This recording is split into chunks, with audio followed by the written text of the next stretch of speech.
welcome back to the Wealthbuilder movement. I am so excited to kick off this evening with Black Businesses Matter. We're going to be talking about the Black business ecosystem, support systems for the Black business ecosystem, and we're even going to talk about some of the things that, you know, as Black businesses, we just have had to do to build our own support systems. And so we'll hit all those topics. Now I'm going to launch right into it by introducing our panel. I am here with Dave Christopher, who is the Executive Director of Amped. I really like to refer to, I know your formal title, I'm going to refer to you, he is a founder of Amped, which is a nonprofit that then founded a tech business incubator called the Russell Tech Business Incubator. We're also here with Natalia Bishop, who is serial entrepreneur extraordinaire. She has not only founded marketing firms, founded co-working spaces, but now she is lending her talents, and I'm really saying lending because they got a deal. I don't care what they paid you, it's a deal because they got you to get away from some phenomenal things you were doing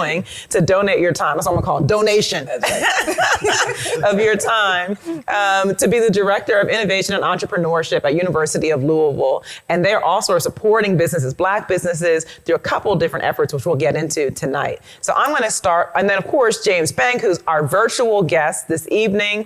You all might not see him just yet, but you will see him later. He is there, trust me. God on high with us tonight. And James is representing Evolve Entrepreneurship. He's a program manager there. And so they're doing phenomenal things nationally to support Black business ecosystems, including some things they're doing here locally in Louisville, Kentucky. So I'm gonna launch right in. Dave, can you tell us about Amped Russell Tech Business Incubator? How did it get started? And where was your heart and your passion at when you started it? So that's the story. So it really honestly started out of frustration. I mean, in the midst of the murder of Breonna Taylor and the COVID-19 and everything that was going on, and when I was looking at, and for whatever reason I was reading some articles about the amount of businesses, 85% of the businesses that applied or wanted to get the PPP loan weren't able to get it. And then when I looked deeper into the numbers, and they said 2.6% of the businesses out of the 22% population of Blacks, only 2.6% were minority owned. Then when you drill down into that, it was 0.8%. And I'm like, that's insane, right? Like less than 1% of Black owned businesses. And then even worse than that, the national average for income for a Black business is $25,000 a year. And not to be funny or like to put it down, but that's lunch money. You can't live off of $25,000 a year. So just really trying to understand, and after my 20 plus years in businesses and opening businesses, and just trying to understand what's missing. And like we know what's missing, right? We know the lack of capital, lack of networking, lack of opportunity, just all the unfair business banking practices. And I thought, you know what? How about I give them everything that they need? And I mean literally every single thing you need to either grow your business or create a business. And somehow between April is when it started and the end of December, which is 2021, I'd raised just over $3 million that people said I could give away. Like all of the funders came in and they said, okay, and because I had this, it started out as like a 7-page plan that I just wrote down, just kind of started trying to figure out what to do. And I sent it out to a couple of friends, the Rockefeller Foundation, had asked somebody if I would be interested in talking to them about funding, and they were the first ones to come, and then the Young Brands and Brown Forman, and they just all started to come in. And the beauty of the plan is that I was clear about this was for Black and Latinx businesses only. And so I wasn't interested in trying to justify that. I didn't care what you thought about it. Like that was what it is. And if you're gonna give me your money, then understand that this is what it is. Like what you see on the paper is not gonna change. So if you're not okay with this, then I don't know what to tell you.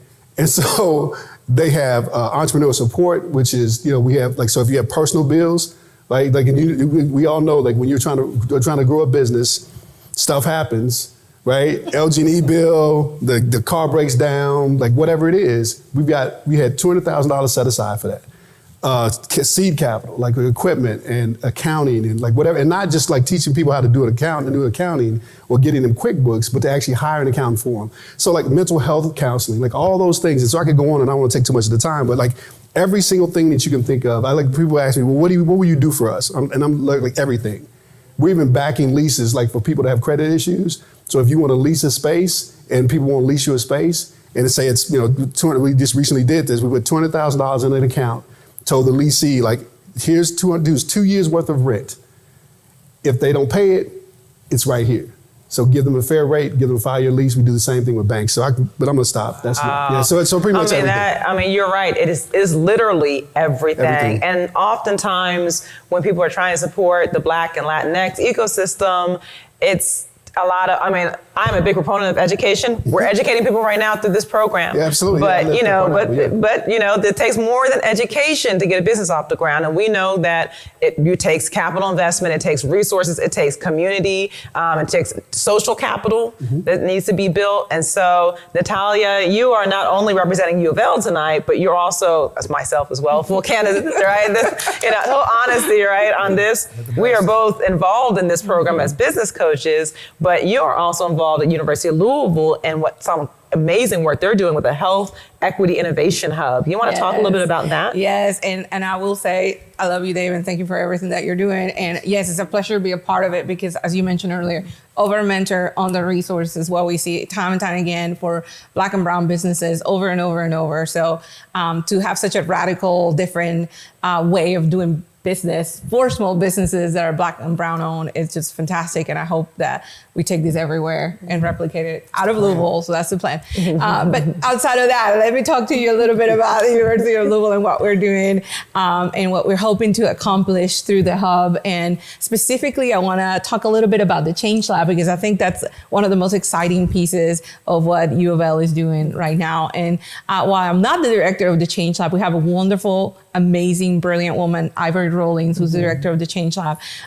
It is this just amazing initiative that is bringing in applied research into the community and actually tying this into not just providing support for the sake of, hey, here's some education, but actually taking research from the community, solutions, and finding solutions to the problems that the community is bringing forward, not by giving them the solution, but actually helping them devise that solution through their journey, giving them resources in the form of labor, researchers, and leveraging everything that the university already owns to be able to make those things happen and bring right back into the community to increase health equity and really change the outcomes of what our communities are experiencing. Wow. And we had, some of you that may have joined us on the very first night know that we had the welcome from Ivory Rollins, Change Louisville, Change Lab being our title sponsor, and then to sit here with Natalia, of course, is also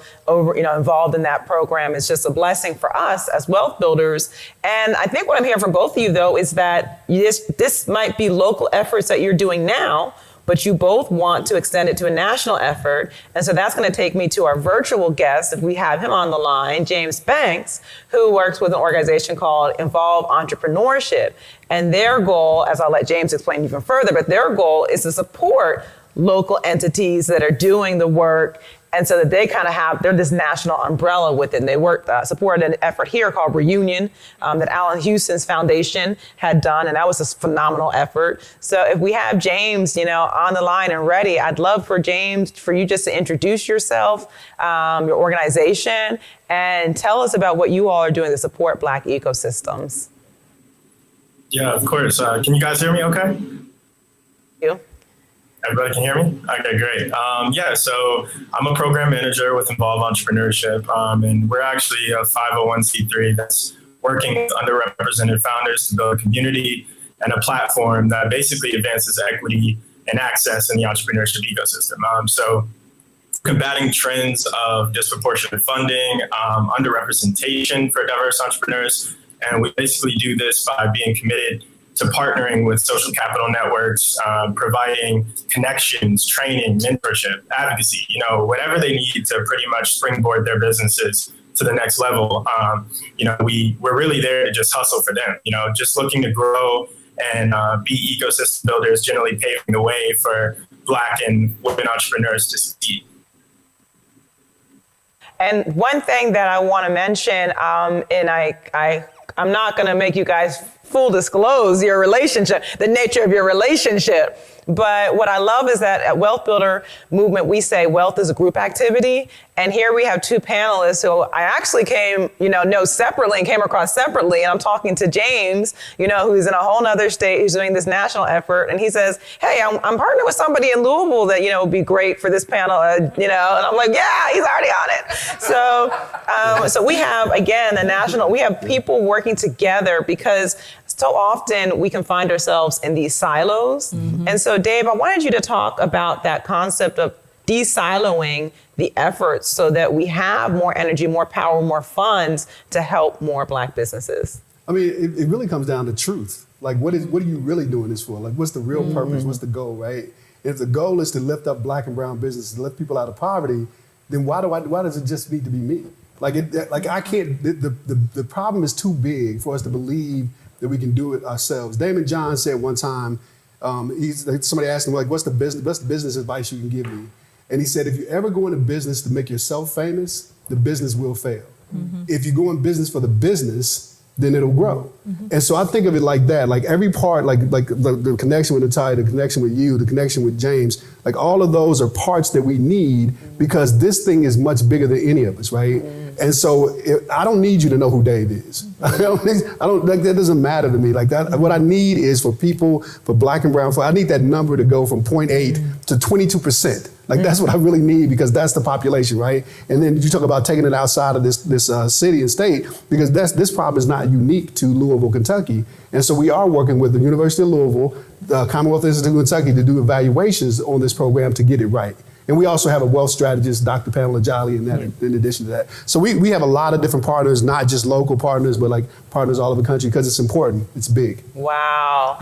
And then Natalia, as we talk about, Dave just mentioned the importance of when you have a program, you're putting together these ecosystem support networks, right? That it's important not just to think locally, because there might be some knowledge that's outside of the city. I know Louisville also has a lot of collaborative efforts, but as we think about going outside, there's also this concept of going inside communities as well, and really tapping into the individuals that you're serving that in many cases are disenfranchised, underserved, disenfranchised, disregarded because maybe they don't have, the right look or the right skin tone, right? Or the right socioeconomic status, or they're not the right race, or whatever the reason is presented as, they are disregarded. So what was the onus for Louisville Change Lab really saying, hey, we're not just gonna put something at University of Louisville, we're gonna go into the community?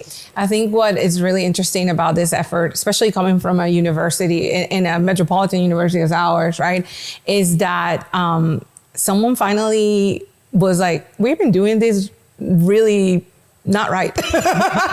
and it takes a lot of vulnerability to say that, especially at that level, right? And I don't know if someone like verbally said that, but they did. And the way that they approached it was, okay, we don't have the answer. Let's really own the fact that we don't actually have the answer, and let's find people who are living this experience currently, as is Ivory Rawlings, as myself, as Tim McLean, who's our program director, and let's put them in a position where they can then go into the community and help the community become their own solutions versus, hey, let's just go out there and from the top down, we know exactly what entrepreneurship is like. And I think that's a very basic, all three of us are founders here, very basic concept of interviewing your customer and customer discovery over and over and over and iterating over that, but in a mindful, equitable way that takes into account the systems that we are living in and the inequities of those systems, specifically when it comes to Black folks. And I think that that's something that we're hoping to do very mindfully and intentionally, that I think we're doing a little bit different than it has been done in the past. Wow, that's amazing. And, just that intentionality, that mindfulness, that, discipline, that discipline to set ego aside for the greater good. So I'm going to switch back to Dave. And I know you've been working with these businesses, you've been supporting them. what are some of the biggest challenges you're finding, as you're working, that not challenges you're finding working with the business, challenges you're seeing the businesses are finding and trying to work within a systemically racist setup, and also other issues going on, right, in terms of systemic challenges around financing for a business, systemic challenges around access to contracts and procurement and companies. But what are the biggest challenges that you're finding these businesses are facing as they're trying to grow and develop? This may be a surprise to people, but it's really the confidence and the hope, the belief that you can do it. Because you've been beat down for so many years, and so you've hit so many walls that it's just hard to believe that something like this is out there and there's this possibility. And somebody actually said that, one of our founders actually said that it was more than just money. It was like, I had hope, because now I know that I can get to that next step, and that I've got somebody there with me, not just for a minute, but for a lifetime. We talk about the Hampton family, like we're always here. So that's sort of the biggest thing is that, and I don't even say it's a lack of confidence, because I know that all these businesses believe in themselves, right? But if you keep running into the same wall, at some point you're like, I guess I can't go past that point. And so that's one of the biggest things, because I tell people, I get in trouble for this sometimes, but money is the easy part. It is. It's like they print it every day, right? So but you have to figure out how to use it. And so the other part of that is the education, and understanding, dispelling the myths that you've been told by your cousin and little Mike and whoever about how this works, and understanding that you have to make good decisions. You have to know the foundational stuff. I tell people we were so successful in 2020 during a pandemic because we already had a plan. Like I knew, like in 2019, I had made a decision to try to go from we got stuck at $700,000 annually, right? And I'm like, okay, I need 3 to 5 years. I want to be at 2.3 million. I don't know why I chose that number. It was this number. And so I had a plan. So when 2020 hit, I wasn't planning for 2020. I was planning for the 3 to 5 years. But what happened was, because we had a plan, it was almost like this cartoon where you see the car speeding down the road. It's a busy highway, and then cars just kind of peel off because people didn't have plans. And so that's the thing we're trying to really get them to understand, is that you have to have that marketing strategy and pricing strategy and digital, like all those, to understand accounting, not being an accountant, but understand your accounting. So the education and the hope, or the lack of hope, and belief that we can actually, that we're going to get this done. When we were, and I'll piggyback really quickly off of that, when we were as a hub trying to figure out our missions and values and vision, one of the themes that kept coming back was exactly what you're talking about. Like, we as Brown founders don't lack confidence. We know we got it. Yeah. But at a certain point, it becomes sort of like this record in your mind. And I think sometimes, and my experience of mentoring other founders that are maybe in earlier stages than I have been, is that you need someone to believe with you, and can give you money and resource you in all the different ways. So I love that you said it that way. So it's believing with someone, believing enough to put that $200,000 in an account and say, hey, I'll vouch for them, right? So, yes. Wow, that's amazing. And one thing I'm going to latch on that, I love how you said, like, someone to believe with you. So it's not, I have hope in me. I just don't have hope that you got hope in me. But Dave, I'm going to end this panel with James, who actually, I did not mention it, but as you all noticed, I know something about James' background. He's faced away from the wonderful ocean, but he has been so gracious to donate part of his vacation time, to provide educational resources to let people know about what the organization he's doing is all about. And one of the things also that I wanted to ask James about really piggybacks off of what you said, Dave, in terms of having a plan for the businesses and maybe some more of the operational things. And James, I know that you have a really strong background in operations of businesses. And so can you give, just as maybe a last takeaway, what are some operational things that entrepreneurs could be thinking about kind of at day one? The product, sometimes we get so fixated on that we don't think about the whole business and the operations around it. So what are some things, maybe just one piece of advice you could give on the operational side of running a business? Yeah, of course. And since you threw me under the bus, I'll go ahead and share where I'm joining from. I'm actually in St. Thomas in the U.S. Virgin Islands, so surrounded by beautiful Black people. And, as you all know, this work never ends. So I was happy to join on during my vacation. But operational concerns, I think the biggest thing I see, and I'll keep this short, so I'll give you guys one thing. The biggest thing that I see with the entrepreneurs that I work with, and Dave can also attest to this, is like, not always a good support system is a good team, right? My concern is that Black business owners, of course, have a hard time building a solid team. As we all know, it takes a village, but I think it's the mentality of, Black and brown business owners that, we have that DIY, that do-it-yourself attitude, because that's how we have to do everything else, right? But it's tough, to run a business and properly market and, market your products or your services. Especially right now, it's crucial to put just as much effort into your marketing and branding of your business as it is anything else. With websites, with product development and social media being so important in a digitized business world, you can't be afraid to ask for help. You got to get out there, you got to develop, a marketing team, that understands your vision. And even if that means someone's just helping out with social media, that's super important because it goes a long way. And to kind of piggyback off of what Dave was saying also is talk about dispelling myths. We don't have a problem with the idea of business, in our communities as much as, these funders think we do, right? It comes down to, it's not about color, it's about culture. Anyone can sell a product to a community of people, but there's so much pressure on being a Black and brown business owner in Black and brown communities. And we carry that on our shoulders every day, so it's actually,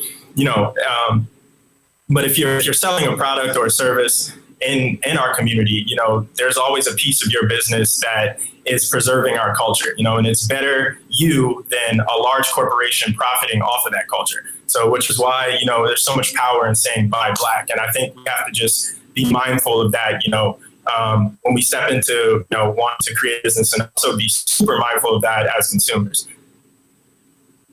Much, Jane. You just literally dropped a bomb there in terms of that, it's not color, it's culture. And that's truly something that, we believe in here at Wealthbuilder Movement. We're not about pitting races against each other. Okay, but we are about supporting Black people. What did Issa Rae say? I'll vote for everybody Black. That's not because she has anything against everybody white. We don't have anything against that. But really, it is about supporting those that are underserved significantly. And I also believe that when you provide support and resources for those that might be watching that don't understand the concept or are a little confused of why would you focus on one group or the other group, why Black and Latinx? When you provide an ecosystem for Black and Latinx entrepreneurs, everybody is going to rise off of that ecosystem. When you tackle the most challenging area, not because the entrepreneurs are challenging, but because their systemic issues are so challenging that they're under, that everybody is going to rise off of that. It's going to reach everybody. So can I say something really quick? Yep. Just two things. One is something he said, that James said. I always tell people this: stop asking for what you think people will give you and ask for what you need. Because what happens is when you just get what people will give you and it fails, they say you didn't know what you were doing, but you never had what you needed, right, to get that whole thing done, right? And I always say this: we are not broken. I don't need you to fix me. And so we gotta stand in that space and give each other the opportunity to fail, right? We had a situation just recently where a Black business, according to someone else, wasn't meeting the standard. And I jumped right into that email thread and was like, we're not doing that. That's not how we do it. Because you have to understand that person doesn't necessarily have the capacity to do what you believe they need to do. And until you're willing to give them that capacity or help them with that, then you can keep that to yourself. Yeah, so we can keep it to yourself. Well, I know that. Okay, well, please continue to stay tuned for the rest of the evening. We'll be right back with our next segment, which is going to be talking about how do you actually launch a business.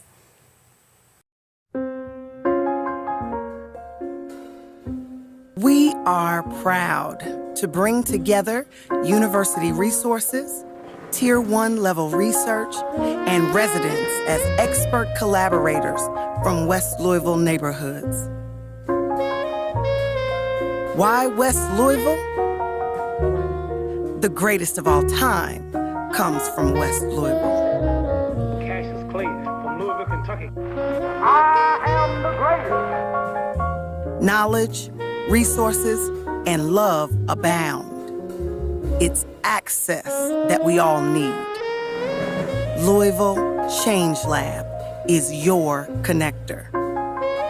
Hello, My name is Ivory Rollins Cross, and it is my pleasure to serve as the director of the Louisville Change Lab.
Welcome back to the Wealthbuilder movement. I am so excited for this next segment that we are going to be doing. We are going to be talking about how do you launch a business. I know we just talking about the Black business ecosystem. We really went over the support systems that are needed for Black businesses. So maybe you're an entrepreneur or you're entrepreneurially minded and you're wondering, where do I get started? How do I take advantages of the resources in my area? So today I am here with Dana Cosby and Tawana Bain. I'm so excited to be here with them.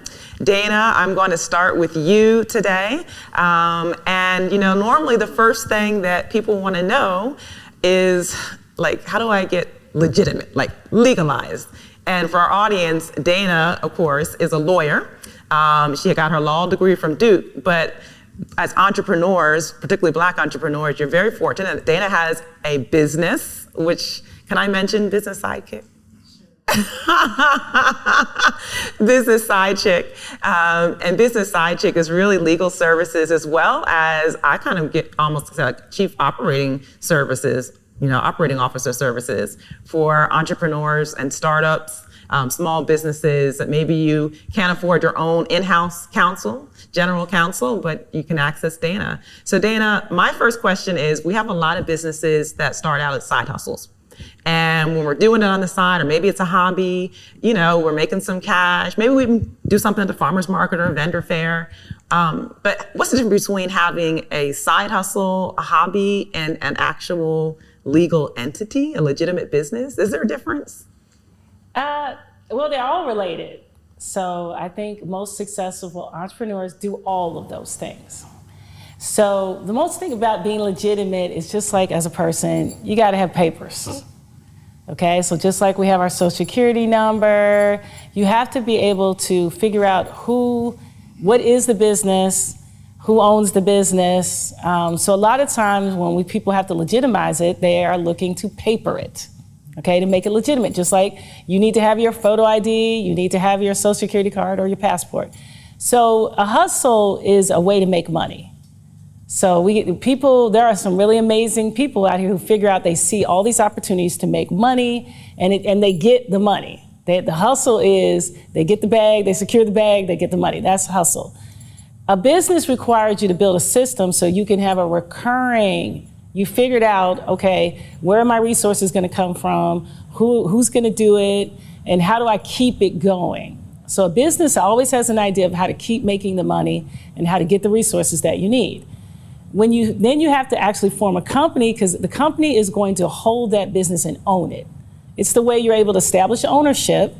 It's the way you're able to bring other people in who can also establish ownership. So the company is what holds the business. And that's where you need paperwork when you have a business so everybody knows who to write the check to, what's the business name.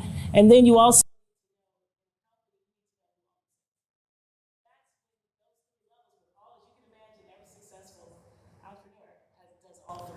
Wonderful. So in that, and I'm going to stick with Dana because I have another follow-on question to that, Dana. My follow-on question is, everybody's confused. I know I was super confused. LLC versus S Corp, or is an S Corp and a corporation the same thing? Do I get tax savings if I do an LLC? When I actually go to file the paperwork, how do I choose? What are the thought processes? And you actually have you named a few of them. I think in Kentucky there might be 11 ways in which you could structure and the company, okay? So once you decide, okay, now I need to form the company. I got the business, I know how I'm gonna make my money. Now I need to put that business inside a company. The most important thing an attorney will tell you is pick the entities that limit your liability. Okay, so if you don't put it in a company, that means it's you're the business. So when they want to sue the business, when the business, somebody slips and falls or has some kind of life issue or injury, you want it to be the company that gets sued. You want everything to be in the company name. And so there's only a few entities for most companies. It's going to be an LLC or a corporation that will give you that kind of protection. You've actually created another legal person, and that's who they get to sue. Now when it comes to, so then the tax issues, see that's the thing, I just told you the legal ones that most people use, which is LLC or corporation. S Corp is a tax status. It's how do you want to be taxed? How many tax returns are you going to be filing?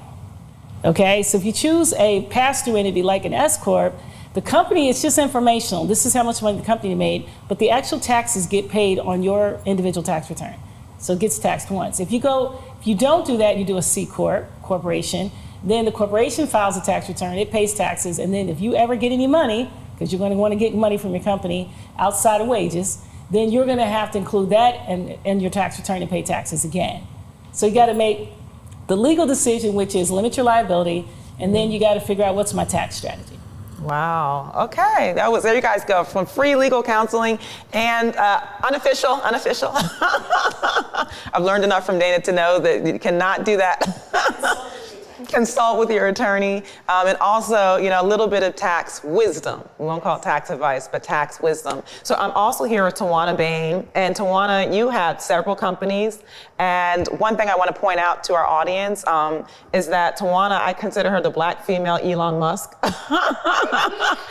And to the extent that when we see Elon Musk, we never think, he has an electronic car company, he has a space company, he came from the financial tech industry, now he's doing a company that's putting neural implants in the brain. So we never second guess, can you have multiple companies as an entrepreneur when it's Elon Musk? And here we have a phenomenal black female entrepreneur with several companies. So Tawana, can you walk us through briefly just your journey? What was your first company? And then how did you get to where you're at now? I know you have several active companies. Today's Woman is one of those companies. I'm gonna have a follow-on question for you about a special prize that we have from Today's Women. But could you just start with your journey and where did you start and how did you, come up with the ideas and choose which one to actually form a company out of? Sure.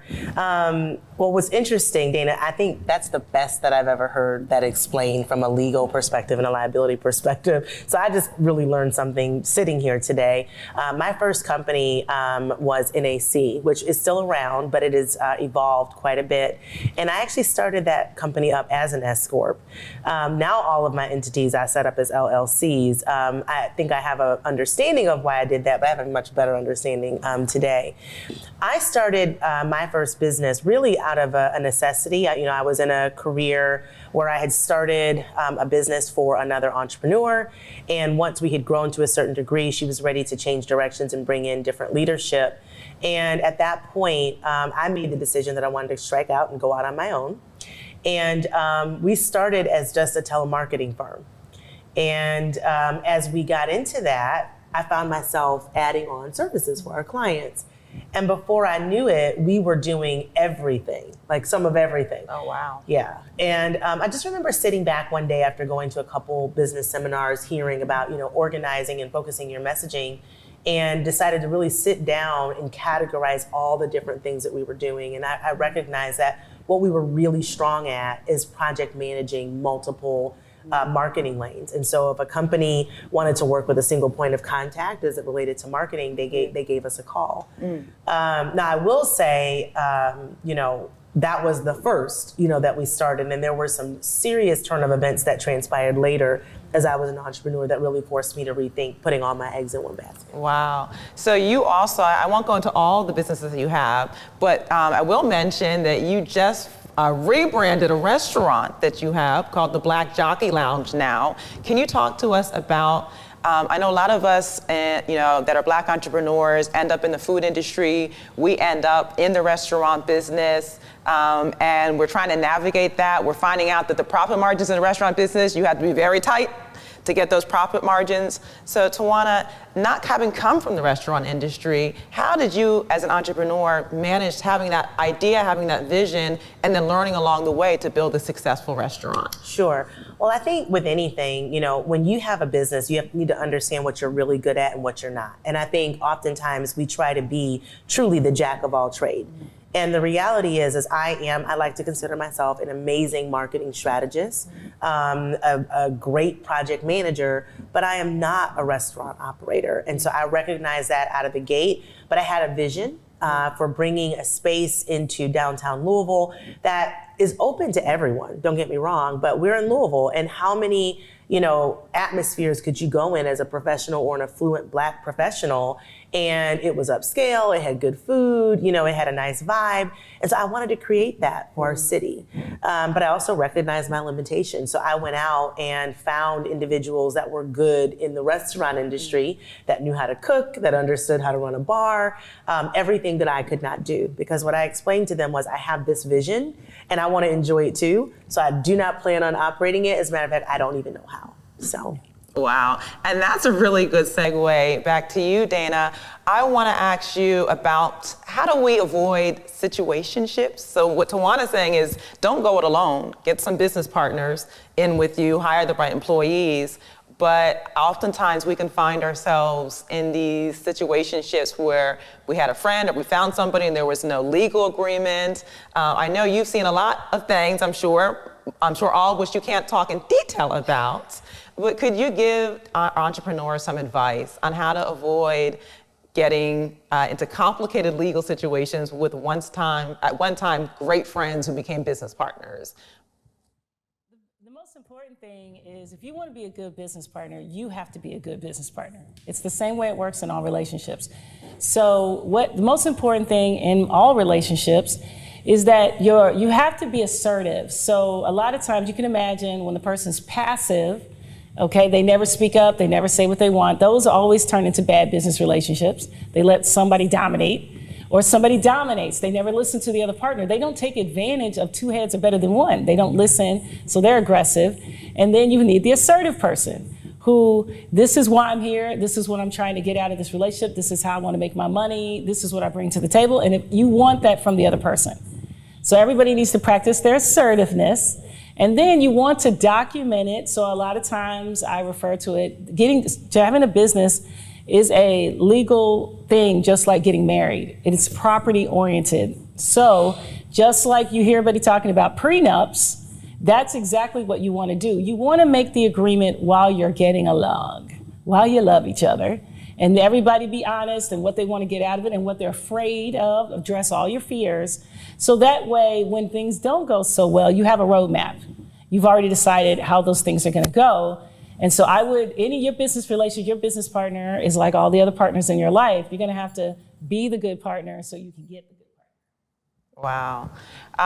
I know that when I coach a lot of entrepreneurs, they don't have that legal contract in place. They don't have any agreement. They don't have the business prenup in place. If somebody right now is listening and they haven't really done that, but now they kind of want to in reverse do it, and let's say, I'm just going to muddy the water a little bit, they're in maybe not the best stage of the marriage relationship.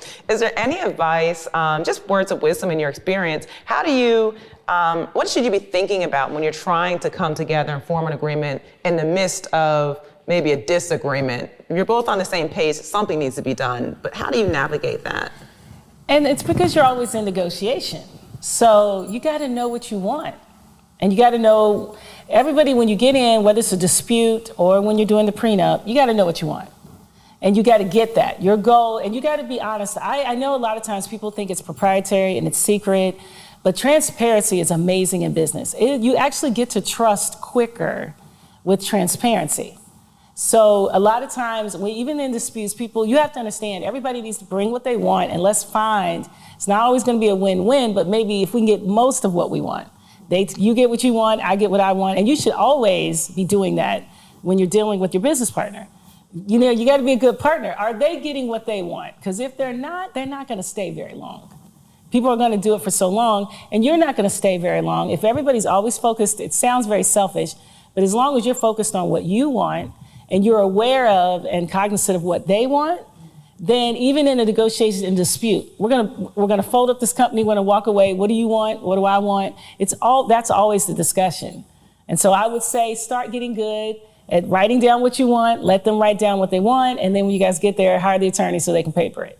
Wow, awesome. So Tawana, we often think about financial capital when we're starting a business, but we rarely think about social capital. You are very well connected in the city of Louisville, where your businesses are based.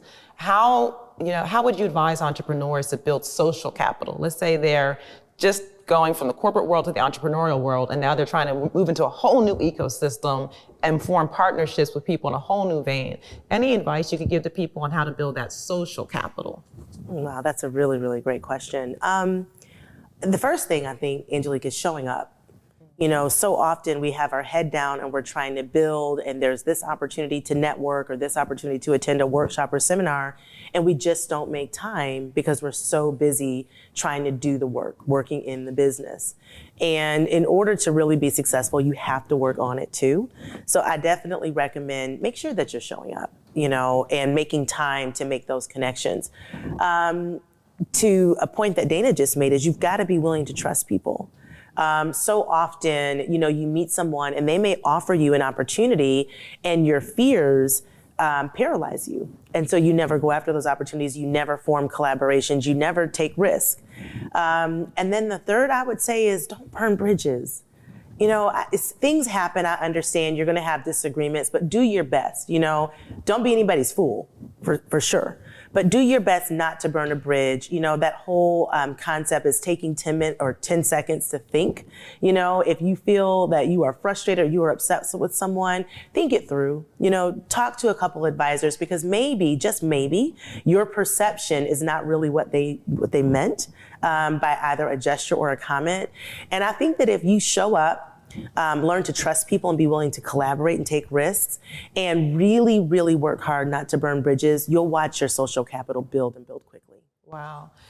Very briefly, and I know you could say a lot, Tawana, about this, but have you found being an African-American female in entrepreneurship, which can sometimes be white male dominated depending on the sector, have you found ways to navigate that? I mean, we have so many injustices that are against us. We're not really given the credit for things that we should be, but at the same time, you have to build these relationships. So how have you navigated that, you know, through those challenges? Good questions this morning. In all transparency, for a long time, I didn't do it well. It was very hard. And, you know, I also want to say that in this world, and because of a lot of the trauma that's happened in the Black community, it's not always the white community that can be the problem. Right? So there's a lot of things that I had to learn, that sometimes the reason why people did not trust, or sometimes the reason why people may not have necessarily believed you, is because of experiences that they've had or trauma that they've experienced that has really been passed down generation to generation. 2020 was a pivotal moment. It was a pivotal year for me. It is when I decided to rip off the Band-Aid, when all the things that you subliminally know, that you kind of hold in the back of your mind when you walk into any room, regardless of who's at the table. And Tawana 2.0 showed up. And it was really crazy for me, because there are so many things that I realized that I was sitting quiet about, that I was not speaking up about, opportunities that I was not taking out of fear. And I decided no more. So I just want to say, I'm certain that there are other people out there that are just like me, that, you know, you may be successful or people may give you all these accolades, but the truth of the matter is you're drowning and you're still afraid to find your voice. And I just decided that I was tired of being quiet. Wow. So I want to take an opportunity now with Tawana to have you introduce an exciting giveaway. You are also the owner of Today's Women, and the Wealthbuilder movement is excited that Today's Women has actually generously donated a $10,000 package to the Derby Diversity Business Summit, which I'll let her explain. But not only do you get to go to this wonderful diverse summit, really we have diverse suppliers there, diversity supplier arms of corporations there. You're networking with other entrepreneurs, business owners, people that you can potentially get contracts from, large corporations, Humana's, I think you guys have had organizations for, General Electric. So having all those organizations there. But in addition to that, you get to enjoy Derby and Oaks. And I do believe get a 5-night stay in a hotel. So this is a wonderful package, but there is a way that you can get a hold of it by filling out a survey, get a chance at it. So Tawana, do you want to talk about that package and that wonderful giveaway that you all are donating? Absolutely. So it's super exciting. I don't know if you've never attended the Derby or if you've never had a Kentucky Derby suite experience, here's definitely an opportunity for you to do so. There is a catch, we do want you to take about 5 minutes to fill out a survey. If you head over to blackconcerns.com and take a survey called Equity Vested. And the whole premise of this survey is so often in corporate America, they want to assess whether or not they're doing the right things that relates to diversity or equity and inclusion. And we want to do a spin on that. We want their assessment to be through the Black lived experience, through the Black lens. Because one thing we know for certain as Black people, we can walk into any room and we know within 30 seconds, based on someone's body language or how they speak to us, whether or not they have racist tendencies. And that is just not something that a white survey can deliver for you. And so we're asking for you to fill it out, let us know how you think about certain things, so that when we roll this assessment out in corporate America to decide where they really stand with racial equity, it is through the Black lived experience and the Black lens. So we hope that you'll participate. As Angelique said, we have an amazing time Derby week. We have what I like to say, work hard during the day, play hard at night. So you've got summit during the day, festival in the evening, and all of that you land at the track at Churchill Downs for the Kentucky Derby suite experience with us. Wow, wonderful. So it's an opportunity for everybody to not only have their voice be heard, not only do good in terms of helping others, but also get a wonderful $10,000 package, to a conference and Derby experience here in Louisville, Kentucky. So we are dropping the survey link right now in the chat. Please do fill it out. And thank you, ladies, both. This has been a wonderful panel session. Dana, I want to ask I'm going to squeeze in one last little question to you. Based off of all of the experience that you've had with entrepreneurs at all different business sectors, what's one piece of advice, kind of final closing advice you would give to an entrepreneur who's just starting out, who says, I want to launch a business, and what's that one piece of advice you would say that could kind of help them along the way? I think I'm just now this is one of the things, if you know somebody who's doing something well, don't be afraid of copying it, just give them credit. So I'm gonna take a chapter out of that book for Tawana. Don't be nobody's fool, and you gotta trust people. All right, love it, love it, love it. Okay, well, thank you, ladies, for being here with me today.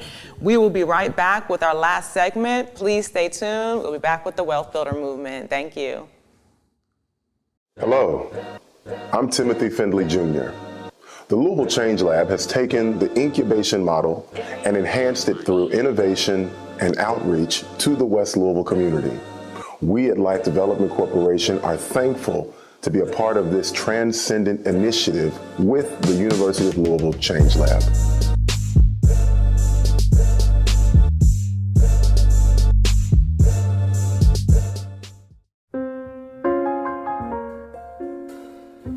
We are proud to bring together university resources, Tier 1 level research, and residents as expert collaborators from West Louisville neighborhoods. Why West Louisville? The greatest of all time comes from West Louisville. Cassius Clay from Louisville, Kentucky. I am the greatest. Knowledge, resources, and love abound. It's access that we all need. Louisville Change Lab is your connector. Hello, my name is Ivory Rollins Cross, and it is my pleasure to serve as the director of the Louisville Change Lab. The Wealthbuilder movement isn't about money, it's about peace of mind, hope for the future, and fulfilling your God-given purpose. You are a wealth builder. You're looking to launch a new business, invest in your community, make systemic change, and actionable plans. You are a wealth builder, but you can't do it alone. Join Wealthbuilder Movement, an online collective advancing Black and brown wealth together. By joining our Facebook group and YouTube channel, you will learn from, invest with, and leverage others. Wealth is a group activity. Work, create, and build with others. Join the movement, the Wealthbuilder Movement.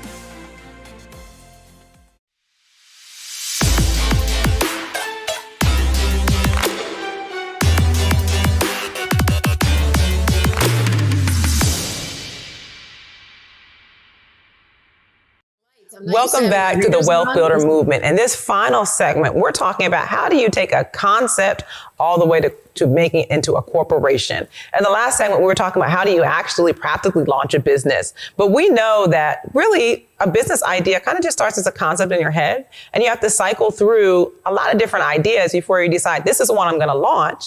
And then even after you launch it, there's a whole lot of steps that go with that. So I am here with Carolyn Pitts. She has founded a company called Productions.com. She is joining us virtually this evening, and I am so excited to talk with her. Carolyn, can you hear me clearly? Are you on the line?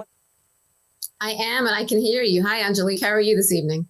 Wonderful. Yeah, I can hear you and I can see you, and I'm excited to have you with us today. I'm going to launch right into questioning. Carolyn, I would just love it if you could talk about your journey and your entrepreneurial journey. You, of course, are also a lawyer. And so I don't know if it started on the legal side and worked its way into the company side or how that went.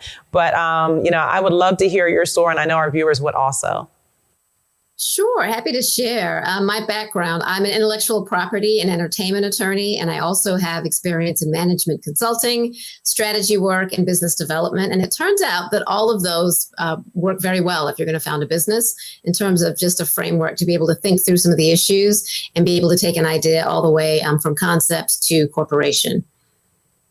Oh, wow. And so with that, I am going to launch right into my first question, which is, okay, you formed this company called Productions.com, and I would love to hear more about it. And in particular, I'd like to hear what was your vetting process as you were thinking about whether or not to form this company versus, kind of just staying, and which wouldn't have been a bad thing, but staying where you're at and moving primarily practicing law and IP?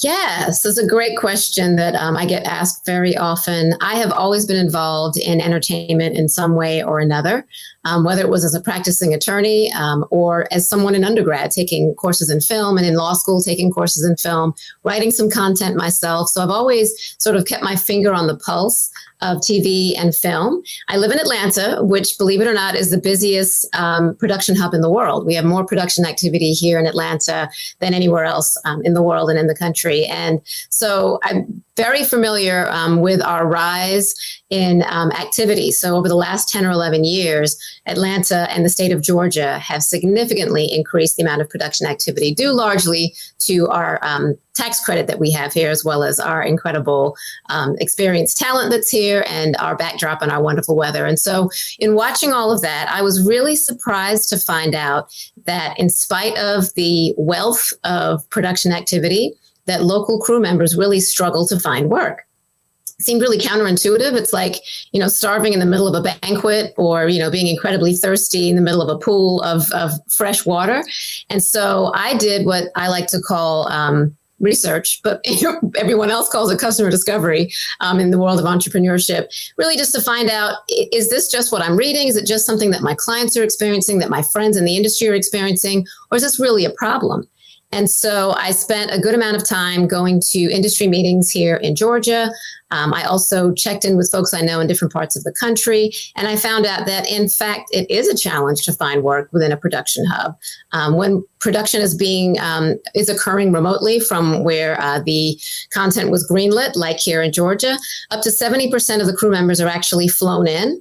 And this creates significant hardship for the incredibly talented folks who live and work in that production hub. And I found out that in LA and New York, which are vibrant and have, a ton of very experienced people, both below the line and above the line, so junior and senior folks, there's still challenges because there are inefficiencies in how to find and source the talent, how to pay the talent. And really, technology wasn't being leveraged in a way that would make that easier, that would create cost savings, and also that would really drive equity and parity. The industry has had issues with diversity for many, many years.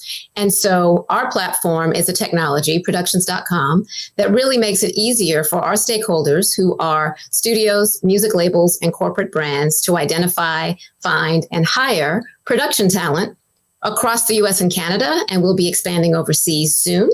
And while we advocate for production professionals of all backgrounds, we're also incredibly intentional about making sure that women and professionals of color have access to opportunities as well. And we do that through our DE&I division, Include. Wow. Wow. I mean, I keep saying wow because I think, something that our audience might be picking up on, I know I'm picking up on it, is that you came from one sector, the legal sector, and then you stepped into another sector, the tech sector. And so my question for you is, how was that transition? Most companies now have to be tech enabled. Whether you're selling a cookie company or not, a lot of cookie companies are now doing sales online. So if nothing else, they're using a website, but you're doing a whole tech-enabled, a tech marketplace. So is there any advice you can give to listeners or viewers that are tuning in that are saying, hey, I have an idea. It requires a technology solution. I am not a techie. I am in a whole nother career line right now. My skill set I don't have a PhD in engineering or computer science degree. What advice would you give them as they're trying to figure out, how can I build this tech platform so that I can get my concept out there? And how can I do it in a way that doesn't put the burden on me to have to be the tech expert? Yes. It's a great question. I would say the first thing you have to have is faith in yourself, because I am a non-technical founder. So I decided to build a tech company, even though I don't have an engineering degree and haven't taken computer science courses. And so the first thing I did was really write down the idea, really scope out the framework of what I was thinking about. Then, as I mentioned, I did some customer discovery to find out, is this really a problem? Is it a problem that people want to solve? And will people pay me to help them solve this problem? And over time, once I was able to determine that all of those were yes check marks, I decided, what I'm going to do? I'm going to make sure that I educate myself on the things that I don't know. Although I do have a very diverse background, there certainly are things that I need to add to my toolkit. And so I actually joined an incubator called Digital Undivided. After that, I've done a number of accelerators as well. And we'll probably talk about that a little later in our conversation. But what I did was join this incubator so that I could make sure that I was understanding what I don't know. Because sometimes what you don't know is you don't know what you don't know. And that's the real challenge. And the fear in getting started is in thinking it's harder than it is. This was the idea that I had. And unlike some other founders, this wasn't, maybe number 3 or number 4. This was what I knew I wanted to solve.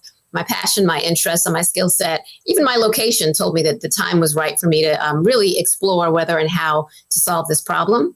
And in terms of the technology, in addition to learning about agile methodologies and, tech in general and wireframing, I actually built my own MVP, which is a minimum viable product on WordPress. And I took it out there to market. And because I have a background in business development, I was doing sales to both sides of our marketplace with a WordPress site to really validate that indeed folks would want this type of solution and that they'd pay us for it. And beyond that, I've now built a team, and we have a CTO who has custom built the application that's out in market now. But in order to make sure that this was something to invest my time and my money and my energy in, what I did was build it myself. I know that not everybody would have that solution. There are other solutions to finding inexpensive ways to test your product, or even just building a landing page, gathering email addresses, and other responses from people to really give you some inputs to know if indeed you should invest more time and money. I love that piece of advice that you kind of gave at the end, which, is really wrapped into your story, that you built it yourself. I am always talking to entrepreneurs and saying, hey, Wix, WordPress, there are so many websites that you can get access, that you can build yourself, and it is no harder than what you do uploading pictures or videos of Facebook, Instagram, TikTok. It's all template based.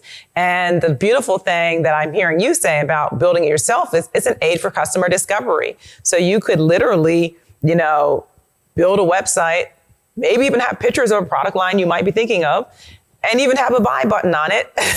And how when people click buy button, it just says, out of stock or, coming out soon, right? So that you could get real data. So I think that piece of advice you gave about building the platform to get the data that says, hey, this is a viable company. So then you can get the money to have a custom built out, fully developed platform. Well, I'm going to switch gears a little bit now. And I want to spend the rest of our segment, we don't have that much time, but I want to spend the rest of it talking about intellectual property, because it's not often I get to talk to an intellectual property lawyer. and also one who is coming from the creative space. And we have a lot of creatives that are entrepreneurs that are watching, and, they might be missing out on opportunities to think, do I have intellectual property? It's not just the engineers, the tech companies that have some IP. Can you explain about some forms of IP that creatives might have? Sure. Yeah, the top two, I would say, although I may go into a third. Certainly copyright. And copyright is something that you originally have authored. So think a song, a book, a script, something that you created literally out of thin air that you want to be able to protect and make sure that no one can take it away and try to claim it as theirs or make money off of your idea. So you want to be clear that you have something original. And also that you have the right to own it. Trademark is another thing that you probably heard folks talking a lot about, and making sure that the way in which you're holding your business out is protected. So for instance, our company name is productions.com. We also have a logo. We have reached out to the USPTO, which is the U.S. Patent and Trade Office, to both search to see if there was anything similar or that would prohibit us from protecting it, and then to seek protection for the domain name that we're using as our mark, as well as our logo, which you can see if you go to our website. But making sure that those things are protected, that no one can get in front of you and be able to claim it or use it against your interest. Because again, if somebody gets your IP and uses it, particularly if it's an entity or a person with more money, then they can essentially take what you've created and become rich off of it, and perhaps even box you out of the market.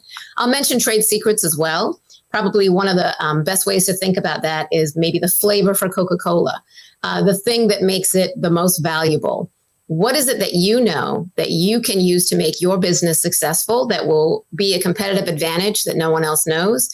That's something you need to protect. If it's a recipe, like the Coca-Cola product recipe, if it's a piece of information, if it's an algorithm that you've created, there are ways that you can protect any and all things that you create in the creative space. And I know from having worked with a lot of artists that very often the focus is on creating the art, which is wonderful. We have to also be concerned about protecting it. Otherwise, all the time and energy we've spent creating it could unfortunately be undone.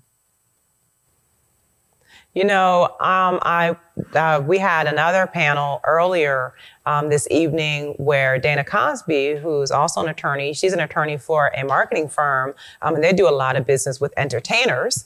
And one of the things that I know she has mentioned before is that people don't even think about the concept that their name, their brand has value. When you have estate sales for famous entertainers that pass away, it's the name. You can't put that name or my image, that particular picture of me can't go on a T-shirt, without giving us, our royalty payments or getting a license for that. I want to, still say a little bit on this entertainment side, and just, we only have about 2 minutes left, but I really wanted to get this question out because I know there's, again, a lot of entrepreneurs who are coming from the creative space, coming from the entertainment space that are trying to balance exposure versus protecting their IP. So I could put everything out on YouTube, or do all my stuff on TikTok and, kind of put it out there in the public sphere. But, is that protected when you do that? And should people be thinking about that trade-off between exposure and IP as they look at some of these social media platforms? You're right that it's a very delicate balance and that one should always think very carefully before posting. You should also make sure that you're protecting to the best of your ability. So you should have a non-disclosure agreement that you can use whenever you're revealing something that's not on social media, just to an individual so that they can't take your idea. And if they do, you have a way to enforce penalties for having done that. And when you're posting on social, you have to remember it's normally visible to the whole world or most of it. And very often you can't take it back. So you want to also be very careful about the tone of what you're posting and whether or not you're really giving away any of that secret sauce. But to your point, oftentimes that's what you need to be able to get to that next level. So I would say for folks to definitely get in touch with legal aid. There's always going to be legal aid organizations in every city and state where you can get free or very inexpensive advice. And if you can afford it, it's worth it to talk to a private attorney if you have very specific questions or aren't able to get to legal aid to be able to get your questions answered before you post and before you have that meeting where you reveal all that you've been working on that really sets you apart from other artists. Oh, wow, that's awesome. And so the main takeaway I'm going to take from that statement is, listen, but I know we were told, spend all your money on lawyers when you start a company, but there are some legal aid agencies. There are a lot of universities now that have law clinics that are providing that for free to entrepreneurs in the community. And so, certainly don't lose your IP because you haven't looked for resources that could be free or very affordable to even have a strategy as you're going from concept to corporation. Well, we're out of time, but Caroline, I just want to thank you so much for joining us, for telling us about productions.com, for sharing your journey. We hope to have you back for a much longer segment. And we're so happy that you have been able to be with us this evening. We wish you all the best. And you all, please continue to tune in. Tomorrow night, we're going to be talking about investments and how do you get into that area and how do you build wealth there. So stay tuned. Join us again tomorrow. And please keep building wealth.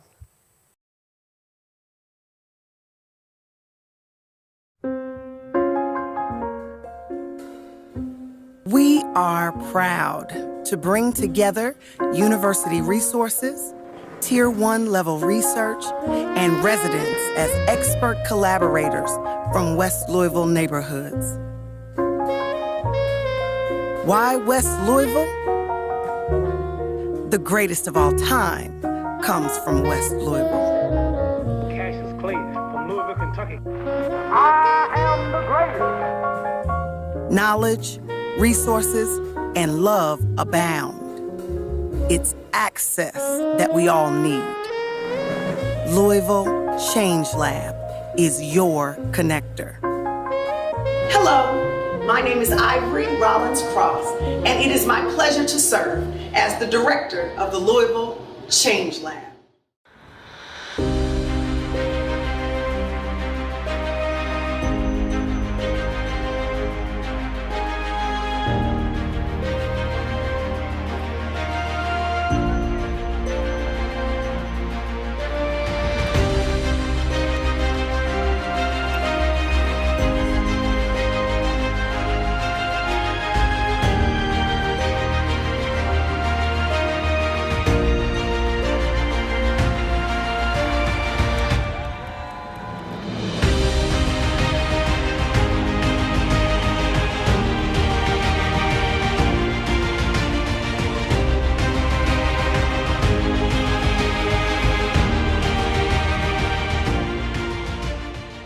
The Wealthbuilder movement isn't about money, it's about peace of mind, hope for the future, and fulfilling your God-given purpose.